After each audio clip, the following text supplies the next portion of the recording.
कहानी एक वॉरियर की जिसकी माँ को डीमंस ने उसकी आंखों के सामने मार दिया था। उस वक्त वो बहुत छोटा था इसलिए अपनी माँ को बचा नहीं पाता, लेकिन उसी दिन वो डिसाइड करता है कि वो दुनिया का सबसे पावरफुल सेंट यानी डीमन हंटर बनेगा और मॉन्स्टर्स का खात्मा कर देगा। लेकिन सेंट बनने के लिए उसे बहुत ही खतरनाक टेक्निक सीखनी पड़ेगी और कई सारे पावरफुल वॉरियर को हराना पड़ेगा और इस कहानी में हम उसी की जर्नी को विटनेस करेंगे। सो वीडियो शुरू करते हैं। तो कहानी की शुरुआत में हम अपने मेन कैरेक्टर मिंगशेन को देखते हैं जो अपनी माँ से कहता है कि मुझे आज भी वो दिन याद है जब डीमंस ने आपको मुझसे छीन लिया था। 10 साल बीत चुके हैं और मैं आज भी आपको उतना ही मिस करता हूँ, लेकिन आप तो एक बार भी मेरे ख्वाब में मुझसे मिलने नहीं आई। प्लीज माँ मुझसे मिलने आ जाओ। और अब कहानी 10 साल पीछे चली जाती है जहाँ पर हम छोटे मिंगशेन को देखते हैं जो अपने दोस्तों के साथ फुटबॉल खेल रहा था। ये बच्चे अपने गेम में इतना बिजी थे कि वो सभी गाँव वालों को धक्के मारते हुए बॉल के पीछे भाग रहे थे और तभी हम देखते हैं कि वहाँ की जमीन शेक हो रही है और उसमें से कुछ डीमंस चुपके से बाहर आकर गाँव वालों को निगल रहे थे। इधर मिंगशेन खेलते खेलते बीच पर पहुंच चुका था और उनके पीछे पीछे डीमंस भी वहाँ पर आ गए थे,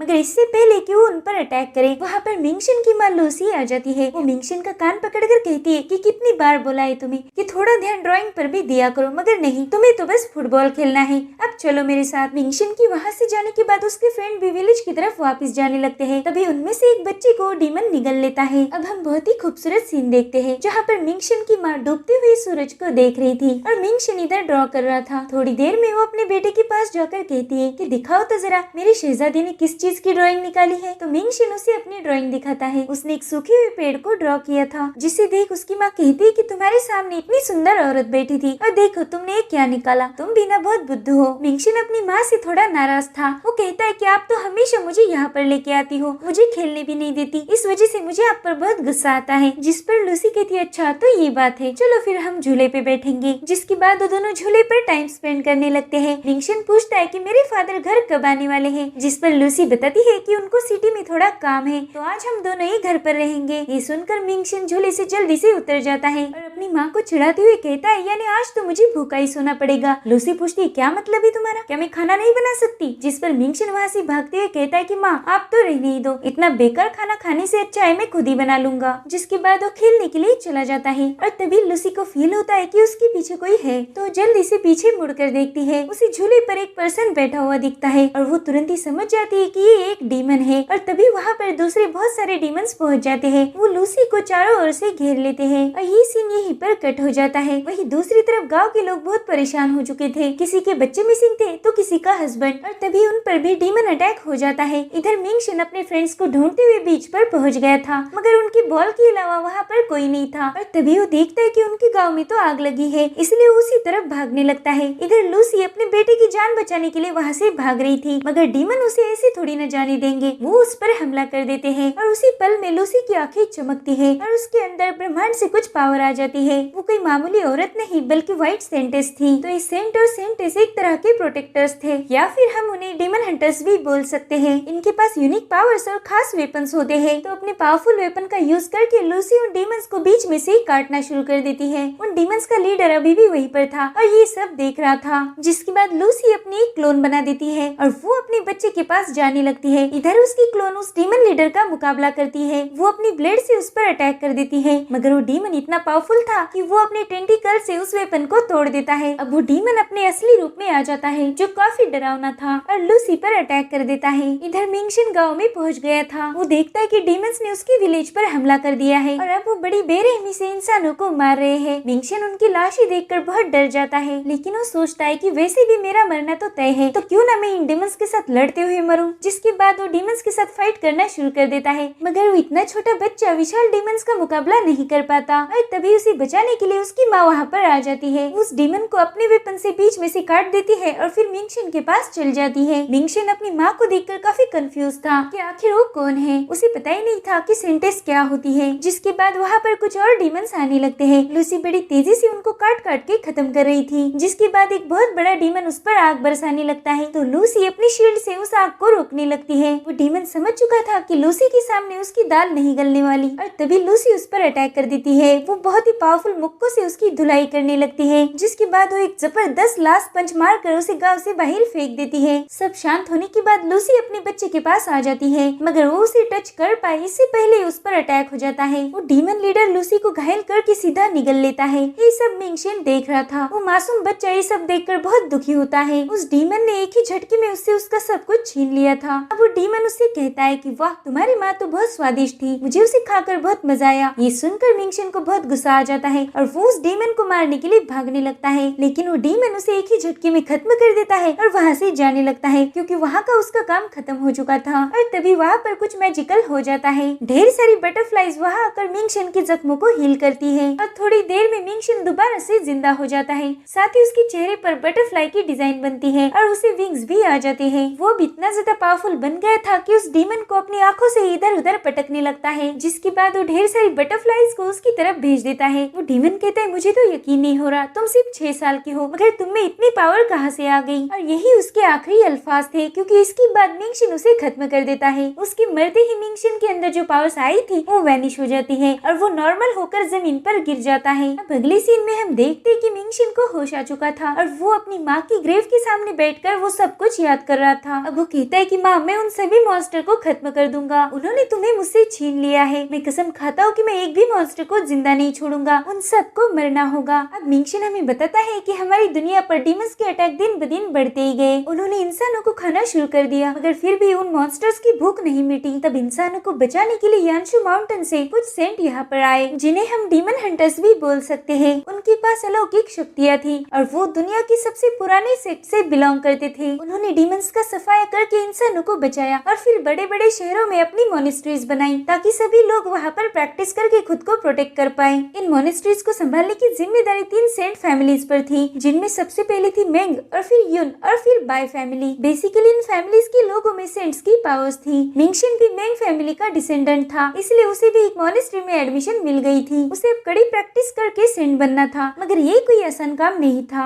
सबसे पहले तो उन्हें 5 रैंक की प्रैक्टिस यानी 5 लेवल को अचीव करना था, जिनमें थी foundation building, internal training, marrow washing, body less और लास्ट में थी अनासरवा। ये 5 टेक्निक कंप्लीट करने के बाद वो यानशु माउंटेन पर आगे की टेक्निक सीखने के लिए जा सकते थे और इसके बाद वो फाइनली सेंट बन सकते थे। मगर लोगों की उम्र निकल जाती थी ये 5 टेक्निक सीखने में। करोड़ों में कोई एक ही सेंट बन सकता था, मगर हमारा मिंगशन सिर्फ सेंट ही नहीं बल्कि आज तक का सबसे पावरफुल सेंट बनना चाहता है। वो हर रोज उसी मनहूस रात को याद करके प्रैक्टिस करता था और ऐसे ही कुछ साल बीत गए। अब मिंगशन जवान हो चुका था और उसके रिजल्ट का दिन आ जाता है। सभी डिसाइपल मिंगशन का रिजल्ट देखने के लिए इकट्ठा होते हैं। उन्हें लग रहा था कि मिंगशन हाईएस्ट रैंक पर आया होगा, मगर मिंगशन की रैंक हर साल नीचे गिरती जा रही थी और इस बार तो 14th रैंक पर आया था। ये देखकर उसके फ्रेंड थोड़े निराश हो जाते हैं। तभी एक डिसाइपल कहता है कि मिंगशन तो दिन भर बुक्स पढ़ता है या फिर पेंटिंग करता है, तो उसकी रैंक कहाँ से ऊपर आने वाली है। और अब मिंगशन वहाँ से जाने लगता है। तभी एक डिसाइपल उसका रास्ता रोकते हुए कहता है कि तुम इस सेक्ट में रहने के लायक नहीं हो, तो यहाँ से दफा क्यों नहीं होते।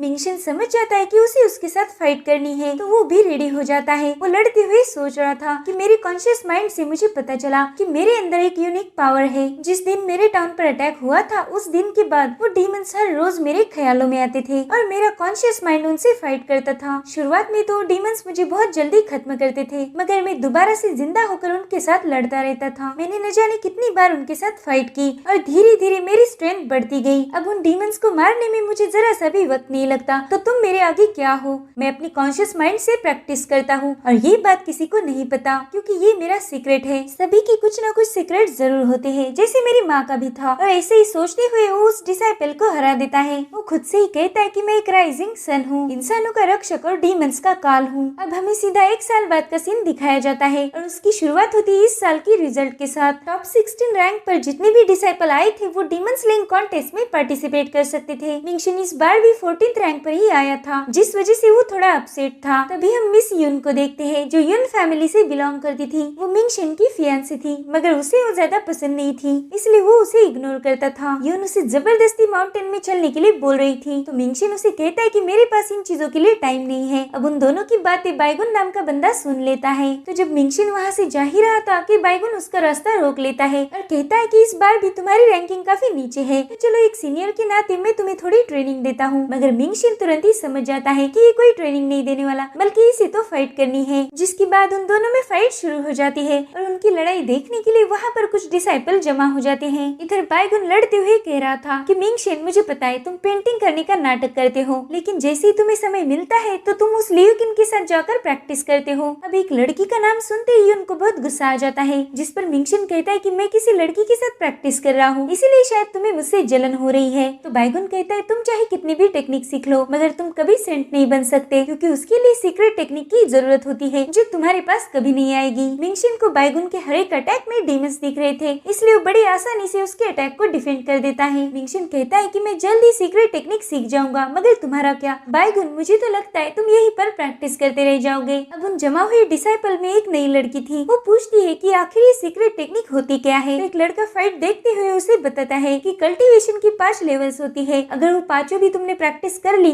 फिर भी तुम्हें एक सीक्रेट टेक्निक की जरूरत होती है। सीक्रेट टेक्निक के बिना कोई भी डिसाइपल सेंट नहीं बन सकता, इसीलिए करोड़ों डिसाइपल पूरी जिंदगी उस टेक्निक को हासिल करने के लिए प्रैक्टिस करते हैं। तो मिंगशिन ने बड़ी तेजी से बायगुन को हरा दिया था। भले ही मिंगशिन छोटी लेवल पर था, मगर पावर के मुकाबले वो बायगुन से कई गुना ज्यादा ऊपर था। बायगुन अपनी हार बर्दाश्त नहीं कर पाता, तो वो तुरंत ही अपनी स्पिरिचुअल पावर का यूज करके मिंगशिन पर अटैक कर देता है और इस बार मिंगशिन थोड़ा फीका पड़ जाता है। जिसके बाद बायगुन अपनी फाइनल मूव के लिए मिंगशिन पर अटैक करने जाता है, मगर तभी वहाँ पर एक एरो आ जाता है और उसकी वजह से बायगुन का अटैक मिस हो जाता है। और अब वहाँ पर लियू किन एक कूल एंट्री के साथ आ जाती है और कहती है कि क्या बात है, आज तो यहाँ पर काफी भीड़ हो रखी है। बायगुन, तुम चाहो तो मेरे साथ भी फाइट कर सकते हो। लेकिन बायगुन उससे फाइट करके हारना नहीं चाहता था, इसलिए वो अपना मुंह बंद ही रखता है। अब लियू किन मिंगशिन के पास जाकर कहती है कि तुम आर्चरी की प्रैक्टिस करने क्यों नहीं आए? मैं कब से तुम्हारा वेट कर रही थी, चलो अब जल्दी से, हमें देर हो रही है। तो मिंगशिन उसके साथ प्रैक्टिस करने जाने लगता है। तभी यून उससे कह रही थी कि मैं तुम्हारी फियांसी हूँ, तो तुम मेरे अलावा किसी और लड़की के साथ कहीं नहीं जा सकते। लेकिन मिंगशिन उसे कम्प्लीटली इग्नोर करके वहाँ से निकल जाता है। इसीलिए यून गुस्से में घर जाकर अपने फादर से कहती है कि वो ढक्कन मिंगशिन मुझे बिल्कुल भी पसंद नहीं करता, वो तो बस उस लियू किन के साथ घूमता रहता है, इसलिए मुझे उसके साथ शादी नहीं करनी। तो उसके फादर, जिनका नाम फैंगयुन था, वो उसे समझाते हैं कि यहाँ पर सिर्फ 3 ही सेंट फैमिलीज है, तो हमारे लिए रिश्ते के ज्यादा ऑप्शंस मौजूद नहीं, या तो तुम मिंगशिन से शादी कर सकती हो या फिर बायगुन से, तो देखो डिसीजन तुम्हारा है। जिस पर यून कहती है कि मुझे मिंगशिन पसंद है, मगर वो मुझसे प्यार नहीं करता। तो उसके फादर कहते हैं कि वो लड़की तुम्हारी बराबरी कभी नहीं कर सकती, वो तो एक जंगली लड़की है जो दूसरों के रहमो करम पर गुजारा कर रही है, वो मिंगशिन को तुमसे कभी भी नहीं छीन सकती। वहीं दूसरी तरफ लियू किन और मिंगशिन अपनी प्रैक्टिस शुरू कर देते हैं। लियू किन उस पर पहला तीर छोड़ देती है और मिंगशिन उसे अपनी स्वॉर्ड से बीच में से ही स्प्लिट कर देता है। अब लियू किन उस पर ढेर सारे तीर बरसाती है, मगर मिंगशिन अपनी स्वॉर्ड से उन सभी को ब्लॉक कर देता है। अब मिंगशिन उसके सारे अटैक से बचते हुए उसके करीब पहुंच जाता है और उस पर अपनी स्वॉर्ड से अटैक कर देता है। तो लियू किन तुरंत ही खुद को डिफेंड करते हुए 7 स्टार टेक्निक यूज करती है, मगर मिंगशिन उसे भी ब्लॉक कर रहा था। ये देखकर लियू किन ट्रिपल फैंटम एरो और उसके तुरंत बाद ही प्रायर फायर से मिंगशिन पर अटैक कर देती है, मगर मिंगशिन उन सभी अटैक से बच गया था। जिसके बाद वो कहता है क्या बात है लियू किन, तुम्हारी आर्चरी तो बहुत निखर गई है। जिस पर वो कहती है कि मेरा एक भी तीर तुम्हें नहीं लगा और तुम कहते हो कि मेरी आर्चरी निखर गई, बहुत झूठे हो तुम। जिसके बाद लियू किन उससे कहती है कि तुम्हें सीक्रेट टेक्निक सीखने की इतनी जल्दी क्यों लगी है, तुम अभी बहुत छोटे हो, तो तुम्हारे पास बहुत ज्यादा वक्त बचा है। और तभी वहाँ पर मिंगशिन के फादर आ जाते हैं, वो इन लोगों के लिए खाना लेकर आए थे। जिसके बाद ये लोग खाने पर बैठ जाते हैं। तब मिंगशिन के फादर उससे कहते हैं कि मैं 19 साल का होने तक सीक्रेट टेक्निक के बारे में मुझे कुछ भी नहीं पता था और तुम तो बस 15 साल के हो, तो तुम्हें ये टेक्निक हासिल करने की क्या जरूरत है। जिस पर मिंगशिन बताता है कि बहुत पहले मेरी एज के बंदे ने सीक्रेट टेक्निक हासिल की थी, सच बताए तो इसमें एज मैटर नहीं करती, बल्कि तुम्हारी प्रैक्टिस करती है। तो उसके फादर कहते हैं कि वो बंदा यूआई मैंशन का मास्टर था, तो तुम खुद को उसके साथ कंपेयर मत करो बेटा, देखो ना तुम उस सीक्रेट टेक्निक की वजह से खुद को कितना परेशान कर रहे हो। तो मिंगशिन कहता है फादर आप मेरे लिए परेशान मत हो, मैं सब कुछ मैनेज कर लूंगा। जिसके बाद उसके फादर उसे एक सेंट की बायोग्राफी देते हैं। उस बुक को पढ़ के मिंगशिन ढेर सारी टेक्निक सीख सकता था। अब मिंगशिन अपनी स्टडी में आ जाता है।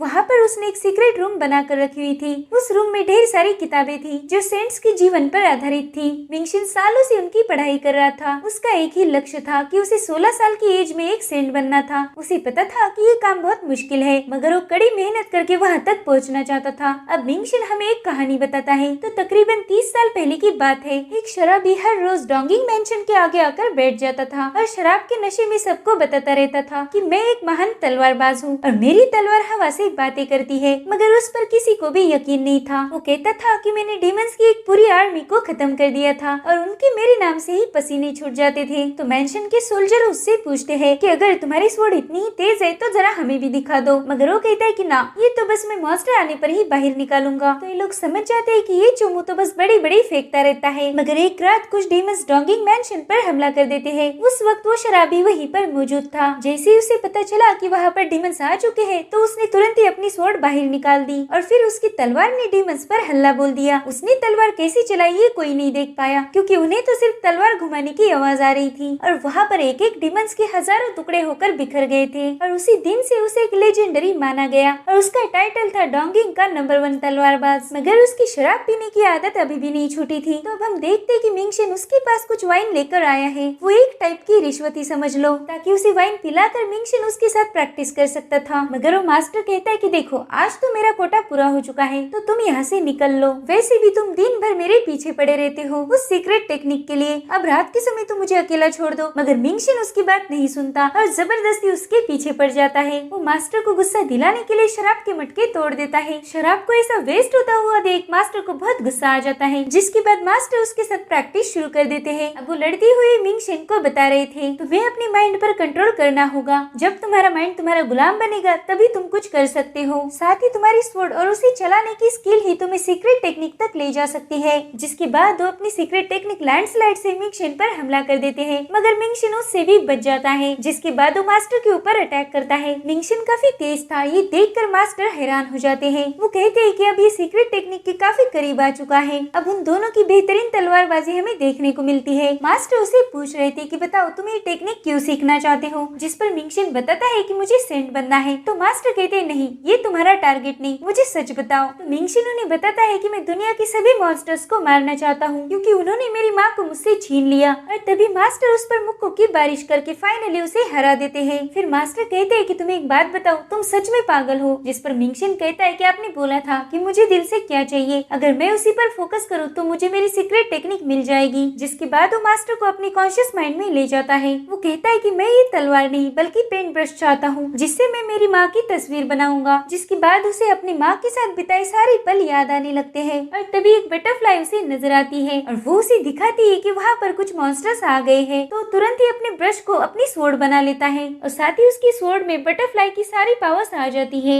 और इसी के साथ फाइनली उसे अपनी सीक्रेट टेक्निक मिल चुकी थी। जिसके बाद उन सभी डीमंस को 1 बाय 1 खत्म कर देता है और अपनी माँ से कहता है ये तो बस शुरुआत है, मैं सेंट बनूंगा और इन सभी मॉन्स्टर को खत्म कर दूंगा, ये मेरा वादा है आपसे। जिसके बाद वो कॉन्शियस माइंड से बाहर आ जाते हैं। अब मास्टर कहते देखो, फाइनली तुम्हें पता चल चुका है कि तुम्हारी सीक्रेट टेक्निक किस चीज में है, तो अब यहाँ से दफा हो जाओ और मुझे शराब पीने दो। मिंगशन उनसे पूछता है कि मास्टर मुझे बताओ कि सबसे कम उम्र में सीक्रेट टेक्निक पहचानने वाला बंदा कौन है। तो कहते हैं कि वो बंदा युएंग मैंशन का मास्टर है और इस चीज के लिए वो काफी फेमस भी है। तुम मुझसे बस 1 महीना पीछे रह गए हो, तो इस हिसाब से तुम सेकंड आते हो। ये सुनकर मिंगशन कहता है अच्छा, इसका मतलब मुझे और इम्प्रूवमेंट की जरूरत है। अब वो मास्टर से कहता है मैं तो घर जा रहा हूँ और आप शराब पीना थोड़ी कम कर दो, 1 नंबर के पियक्कड़ हो आप। जिस पर मास्टर कहते कि हाँ बस तुम ही रह गए थे, अब तुमने भी लेक्चर दे दिया है। और हाँ, तुम्हारी सीक्रेट टेक्निक का नाम क्या है। जिस पर मिंगशन थोड़ा सोचता है और कहता है कि उसका नाम ऑटम लीव्स है। अब अगले सीन में हम सेंट यून वानहे को देखते हैं, जो अपने बेटे फैंग यून को बताता है कि मेंग फैमिली की सेंटेंस जल्द ही मरने वाली है, क्योंकि डीमन किंग से उसने अकेले ही पंगा लिया था और उसमें वो काफी जख्मी हो गई है। उसके मरते ही मेंग फैमिली का इम्पोर्टेंस खत्म हो जाएगा, तो इसका फायदा हम उठा सकते हैं। उस बुढ़िया की मौत के बाद हमारी फैमिली डोंगिंग मैंशन को आखिरकार कंट्रोल कर सकती है। वहीं दूसरी तरफ बाय फैमिली के हेड बायशुन को भी ये पता चल गया था कि मेंग फैमिली की सेंटेंस मरने वाली है, तो वो सीधा यूजिंग रेस्टोरेंट में पहुंच जाता है। बेसिकली ये होटल मेंग फैमिली का था। उसके आने की खबर लियू क्युन मिंगशन को दे देती है, तो वो दोनों भी होटल की तरफ आने लगते हैं। इधर बायशुन भुक्कड़ जैसे वहाँ का सारा खाना साफ कर देता है। जिसके बाद उस होटल के मालिक किन मेंग से कहता है ये होटल मुझे बहुत पसंद आया, तो मैं इसे खरीदना चाहता हूँ। जिस पर किंगमैन कहता है कि मुझे माफ कर दीजिए, मगर मैं ये होटल आपको नहीं बेच सकता। और तभी वहाँ पर लियू किन और मिंगशन आ जाते हैं। अब मिंगशन उस होटल मालिक से पूछता है कि अरे किंगमैन, ये सुअर कौन है। तो वो कहता है ये सुअर, सॉरी ये सुअर नहीं बल्कि बाय फैमिली के हेड बायशुन है। जिस पर मिंगशन कहता है अच्छा, तो इस सुअर का नाम बायशुन है। उसकी बातें सुनकर बायशुन बहुत गुस्सा हो जाता है और वहाँ पर बायवी को बुला लेता है। बायवी बॉडीलेस लेवल की कल्टीवेटर थी। वो आते ही मिंगशन के साथ फाइट करने लगती है, मगर उसके हर एक अटैक से मिंगशन खुद को बचा रहा था। जिसके बाद हमें बताया जाता है कि कि बाईवी के पास टू स्वॉर्ड डीमन टेक्निक है जो बहुत यूनिक और पावरफुल है। इधर बाईवी मिंगशन पर लगातार अटैक कर रही थी और मिंगशन खुद को डिफेंड करने में लगा हुआ था। तभी बाईशुन कहता है कि किसका इंतजार कर रही हो तुम, खत्म कर दो इस मिंगशन को। तो बाईवी अपनी फाउंडेशन टेक्निक डीमनेट किल्स को एक्टिवेट कर देती है और मिंगशन पर हमला करती है, लेकिन वो उसे भी डॉज कर देता है। अब उन दोनों के बीच में ऐसी जबरदस्त फाइट चल रही थी। बाईवी मिंगशन पर अटैक पे अटैक की जा रही थी और वो उसके हर एक वार को फेल कर रहा था, जिसके बाद मिंगशन उस पर एक जबरदस्त किक जड़ देता है और उस एक ही किक में बाईवी नीचे गिर जाती है। अब मिंगशन कहता हो तो बस इतना ही दम था तुम में, मुझे तो लगा था तुम और टाइम तक टिक पाओगी। बाईवी समझ जाती है कि मिंगशन को उसकी सीक्रेट टेक्निक पता चल चुकी है। उसे यकीन नहीं हो रहा था कि एक बच्चे ने इतनी जल्दी अपनी सीक्रेट टेक्निक को पहचान लिया, जिसके बाद वो बेहोश हो जाती है और मिंगशन को देखकर बाईशुन टेबल के नीचे छुप जाता है। तो मिंगशन टेबल हटाकर उसकी तरफ अपनी स्वॉर्ड कर देता है। बाईशुन काफी डर जाता है और कहता है कि प्लीज मुझे मत मारो, जिस पर मिंगशन कहता है तुम्ही ने तो बोला था तुम्हें मेरे साथ फाइट करनी है, जिस पर बाईशुन कहता है कि हाँ वही तो गलती हो गई मेरी, वो क्या है ना मैं भावनाओं में बह गया था। अब मिंगशन उसकी पिटाई करे उससे पहले ही वहाँ पर उसके फादर आ जाते हैं और उसे अपने साथ मिंग मैंशन यानी फायर हॉल में ले जाते हैं। वहाँ पर मिंग फैमिली के हेड जैंग थे और उनसे मिलने के लिए मिंगशन की फियांसे के फादर मिस्टर फैंग यून भी आए थे। वो कहता है कि अब हमारी यून फैमिली का स्टेटस मिंग फैमिली से ऊपर होने वाला है, तो मैं मेरी बेटी की शादी उस घराने में नहीं कर सकता जो स्टेटस में हमसे कम है। दरअसल वो एंगेजमेंट कॉन्ट्रैक्ट ब्रेक करने आया था। अब वहाँ पर मिंगशन और उसके फादर भी पहुँच जाते हैं। अब मिंग फैमिली के हेड उसे आखिरी बार पूछते हैं कि एंगेजमेंट तोड़ने का रीजन हमें बताओ, जिस पर फैंग यून हंसते हुए बताता है कि सेंटेंस मिंग मरने वाली है। सही कहा ना मैंने, तुम्हें क्या लगा तुम ये राज छुपा पाओगे? वेल हमें सब कुछ पता चल चुका है, अब मिंग फैमिली की सेंटेंस नहीं रहेंगी, इसका मतलब तुम्हारा जो रुतबा था वो जा चुका है। अब यून फैमिली डोंगिंग मैंशन को चलाएगी। फैंग यून की ऐसी बातें सुनकर मिंग फैमिली के एल्डर्स बहुत गुस्सा हो जाते हैं और मिंगशन के फादर एंगेजमेंट कॉन्ट्रैक्ट उसे देने के लिए जाते हैं, मगर तभी मिंगशन वो कॉन्ट्रैक्ट छीन लेता है। तो फैंग यून कहते देखो मैं अपनी बेटी की शादी तुम्हारे साथ किसी भी कीमत पर नहीं करने वाला, तो तुम ये कॉन्ट्रैक्ट जल्दी से मेरे हवाले कर दो। जिस पर मिंगशन कहता है वो अंकल आप तो गलत समझ रहे हो, ये देखो मैं तो खुद ही इस कॉन्ट्रैक्ट को फाड़ कर ये एंगेजमेंट तोड़ देता हूँ। वो क्या है ना मैं खुद ही आपकी बेटी से शादी नहीं करना चाहता था, तो आपने हमें नहीं बल्कि हमने आपको रिजेक्ट किया है और ये लो कॉन्ट्रैक्ट के टुकड़े बाहर जाते समय फेंक देना, हमें हॉल में ना गंदगी पसंद नहीं है। तो मिंगशन की ये बातें सुनकर सभी लोग शॉक थे। फैंग यून कहता है कि देखो बेटा बात ये है कि तुम्हारे पास जो टैलेंट है ना उसके दम पर तुम ज्यादा उछलो मत, क्योंकि पेंटिंग करके तुम सेंट नहीं बन सकते हो, तो इस सेंट बनने का भूत सिर से उतार दो और अपना पेंटिंग पर ध्यान दो, क्योंकि तुम्हारे लिए यही बेस्ट ऑप्शन है। अब वहाँ से बाहर जाते वक्त फैंग यून कहता है कि जैसे ही वो तुम्हारी बुढ़िया मर जाएगी उसी दिन से मैं मेंग फैमिली को चैन की सांस नहीं लेने दूंगा, ये मेरा वादा है। और तभी उसके सामने सेंटेंस मेंग आ जाती है और उससे पूछती है कि तू बुढ़िया किसे बोला रे, जिसके बाद वो एक जबरदस्त चमाट से यून का स्वागत करती है और यून सीधा उड़ते हुए मिंगशन के पास पहुंच जाता है। मिंगशन उससे पूछता है कि अंकल आप ठीक तो हो ना, ज्यादा जोर से तो नहीं पड़ी? तभी वो कहता है कि तुम्हें पता नहीं तुम किससे पंगा ले रहे हो, मैं यून फैमिली का सदस्य हूँ। ये सुनकर सेंटेंस उसकी और धुलाई करने के लिए बोलती है, तो मिंगशन भी अपना हाथ साफ कर लेता है। वही दूसरी तरफ हम बाईशुन को देखते हैं जो अपनी पंचिंग बैग को मिंगशन समझकर पीट रहा था और तभी हमें पता चलता है कि उस बैग में तो बाईवी थी। वो मिंगशन के आगे हार चुकी थी इसलिए उसे पनिशमेंट मिल रही थी और तभी अचानक से वो पूरा एरिया शेक होता है क्योंकि सेंटेंस में यून वन हाई को बड़े गुस्से में बुला रही थी। जिसके बाद हम देखते कि सेंटेंस फैंग यून को एक सुनसान जगह पर ले गई थी और वो उसी की पीठ पर बैठी हुई थी। तभी वहाँ पर यून वन हाई आ जाता है और सेंटेंस से कहता है कि ओह तुम्हारी उम्र तो बहुत ज्यादा बढ़ गई है, इसलिए तुम्हें जो मिले उस पर बैठ जाती हो। ये सुनकर वो फैंग यून को पहाड़ से नीचे फेंक देती है। अब वन हाई कहते हैं कि तुमने मेरे बेटे को पीटा और अपना गुस्सा निकाल दिया, अब जो हुआ उसे भूल जाओ। सेंटेंस कहती भूल जाओ? क्या मतलब भूल जाओ? तुम्हारी बेटे ने मुझे बुढ़िया बोला, साथ ही मेरे घर पर आकर तमाशा खड़ा कर दिया। तो वन हाई कहता है कि तुम तो बुढ़िया ही हो, बुढ़िया को बुढ़िया नहीं बोलेगा तो और क्या बोलेगा? तो मेंग तुरंत ही अपनी सेंटेंस वाले फॉर्म में आ जाती है। उसका देखकर वन हाई भी अपने फॉर्म में आ जाता है और वो दोनों भी फाइट करने लगते हैं। और इधर फैंग यून अभी भी जमीन तक नहीं पहुंचा था। ये लोग माउंटेन्स पर जो भी फाइट कर रहे थे वो सब कुछ मिंगशन दूरबीन से देख रहा था और काफी मजे ले रहा था। अब इन दोनों बुड्ढों की फाइट छुड़ाने के लिए वहाँ पर सन रेल्म का सेंट आ जाता है और सेंटेंस का अटैक रोककर वन हाई की जान बचा लेता है। वो अपने कूल अंदाज में चाय पीते हुए कहता है कि तुम दोनों बुढ़े हो चुके हो मगर फिर भी बिना मतलब की लड़ाई कर रहे हो। इस उम्र में तुम लोगों ने आराम करना चाहिए और खुद का ख्याल रखना चाहिए। वैसे तो मुझे यहाँ पर नहीं आना चाहिए था मगर तुम लोगों ने मुझे मजबूर कर दिया। जल्द ही डीमन स्लेइंग कॉन्टेस्ट होने वाला है तो तुमने उस पर ध्यान देना चाहिए, क्योंकि अगर तुम्हारे वंश सेंट नहीं बन पाए तो फिर तुम्हारी फैमिली की इज्जत तो मिट्टी में मिल जाएगी। इसलिए जाओ और अपने बच्चों पर ध्यान दो। उसकी बात सुनकर वो दोनों भी वहाँ से चले जाते हैं। इधर फैंग यून भी फाइनली जमीन पर लैंड हो चुका था और उसकी हालत बाइशुन ने देख ली थी। वो समझ गए थे कि मिंग फैमिली को हराना इतना आसान काम तो बिल्कुल नहीं। और इसी के साथ ये एपिसोड यहीं पर खत्म हो जाता है। Thank you for watching, bye bye, take care.